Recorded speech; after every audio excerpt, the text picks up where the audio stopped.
तीन जगह हमारी ऊर्जा लगनी चाहिए। स्वयं को नया सृजन देना, रचना करना, स्वयं का नव निर्माण करना।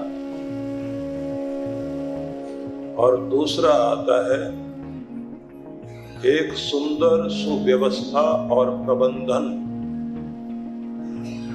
करने की शक्ति को जगाना। मतलब बनाना भी आए, चलाना भी आए। तीसरी शक्ति है कि जो हमने बनाया, चलाया,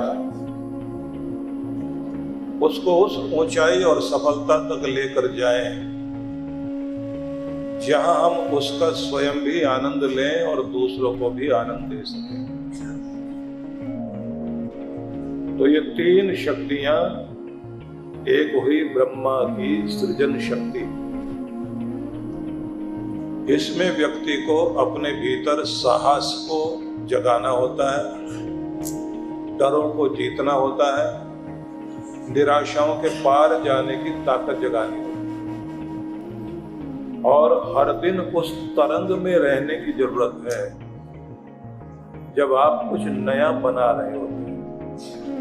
याद रखिए, जब आप डर में जीते हैं, निराशा में जीते हैं और हिम्मत छोड़कर दबाव और चिंता में जीने लग जाते हैं, तब आपके भीतर नया निर्माण करने की, सृजन करने की शक्ति खत्म हो जाती है।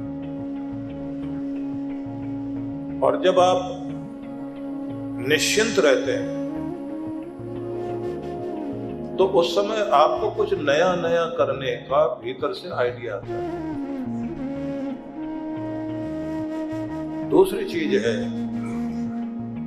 अगर आपको ठीक ढंग से सुव्यवस्था करनी आती है, वातावरण बनाना आता है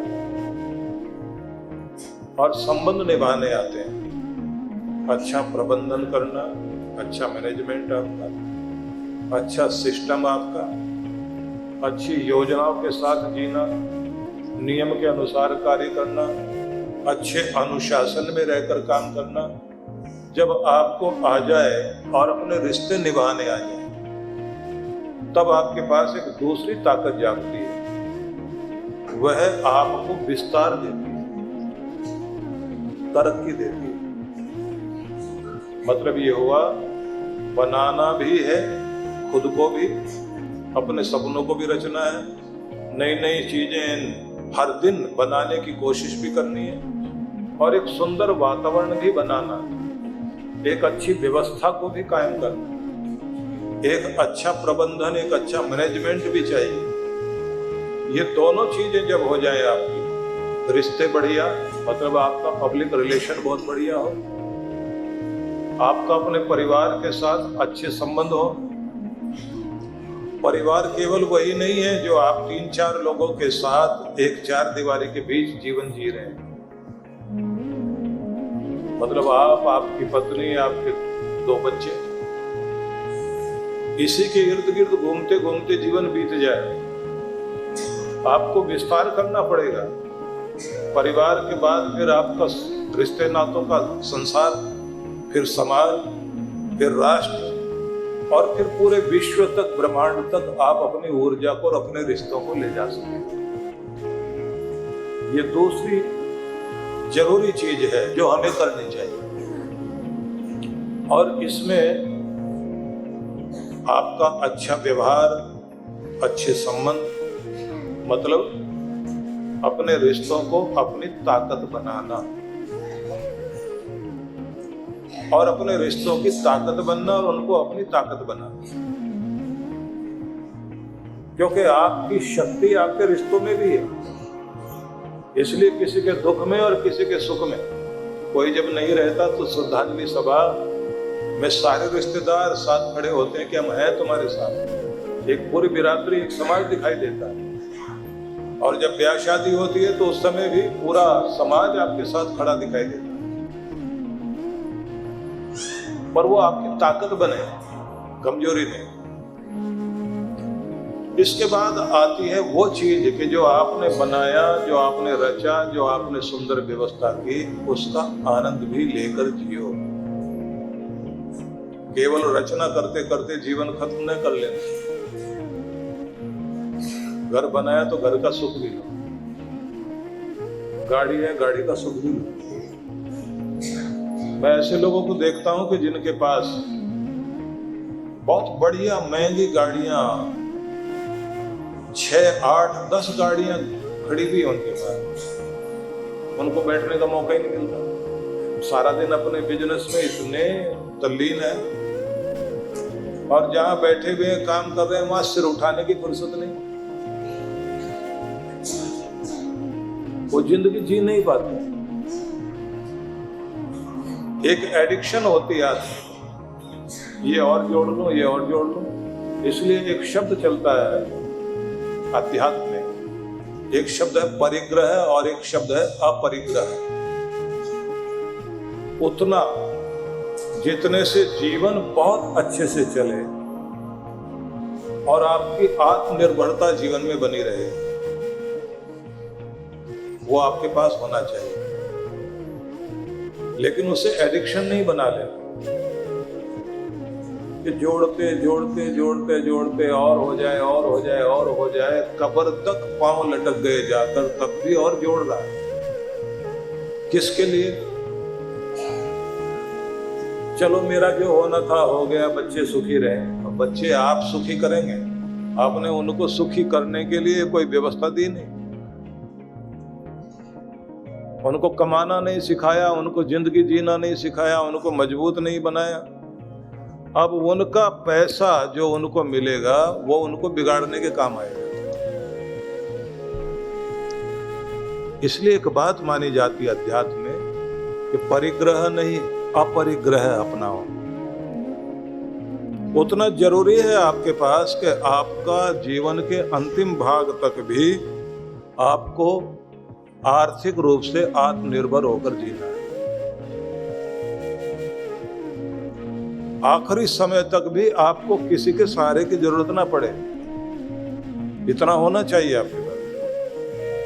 लेकिन इसको एडिक्शन ना बना लें। आपके जीवन की सारी पंखड़ियां खिलनी चाहिए, हर रूप में आप उन्नति करें, आपके जीवन का फूल पूरा खिले। अगर शरीर का एक ही अंग बहुत फूल जाए, मान लीजिए किसी का पांव ही इतना फूल जाए, सारा शरीर सूखा दिखाई दे, एक पांव बहुत फूला हुआ, तो वो बीमारी है। सब अंग आदर्श अवस्था में विकसित हो तो वो स्वास्थ्य है। ऐसे ही आपको सब तरह से पहले व्यक्तिगत देखें, शरीर में शरीर स्वस्थ, फिर प्राणों को सशक्त बनाइए, प्राण शक्ति को प्रबल। फिर आता है मन आपका शांत और संतुलित रहे, ये तीसरी उन्नति। चौथी बुद्धि, विवेकनी बुद्धि हो और सही निर्णय ले। फिर आता है कि आपका अंतःकरण इतना पवित्र रहे, समाज की छाप आपके अंतःकरण पर पड़ती है। जैसे भी हम कहीं थे तो चर्चा कर रहे थे कि समाज में हमें उस तरह से प्रभावित कर दिया, हमारे क्रोध को बढ़ाने के लिए, लोभ को बढ़ाने के लिए, काम विकारों को बढ़ाने के लिए, बदला लेने की, प्रतिशोध करने की भावना को बढ़ाने के लिए इतनी सारी फिल्में, इतनी तरह के सीरियल, इतनी तरह की चीजें, इतनी तरह की कहानियां, इतना सब कुछ सामने खड़ा कर दिया कि हम एक जंगली इंसान की तरह हो गए। जंगल में रहने वाला बड़ा ताकतवर जो है कमजोर को दबाएगा और मारेगा, बड़ी मछली छोटी मछली को खाएगी। वहां जो फिट होगा वो जिएगा और जो कमजोर है वो मरेगा। और सब एक दूसरे को छीनने के लिए, खाने के लिए तैयार बैठे। तो ऐसा जंगलियों का समाज हमारा बनाने की चेष्टा हो रही है। चारों तरफ से वही फिर कबीलों के रूप में खड़ा कर दिया, जातियों के रूप में बांट करके, एक जाति दूसरी जाति को तुम नीचे हम ऊंचे, लड़ो, एक दूसरे को नीचा दिखाओ। फिर भाषा के नाम पर लड़ाओ, भाषा के नाम पर लड़ाना, वेशभूषा के नाम पर लड़ाना, भोजन के आधार पर लड़ाना। इनका खान पान हमारा खान पान नहीं मिलता, इसलिए इनके साथ हमारा कोई मेल नहीं। कितना लड़ाओगे आदमी? भाषा के नाम पर, वेशभूषा के नाम पर, भोजन के नाम पर, भजन के नाम पर इनकी हमारी प्रार्थना नहीं मिलती आपस में। इनका पूजा का तरीका अलग, हमारा अलग, हमारे मंदिर अलग, इनके अपने मंदिर अलग। हम इनके साथ क्यों मिलेंगे? करो झगड़ा। तो एक जंगली समाज की संरचना करने की चेष्टा हो रही है, और अध्यात्म और धर्म आपको वहां लेकर जाता है जहां आपका मन शांत और संतुलित, आपका हृदय प्रेम से भरा हुआ, करुणा भरी आंखें,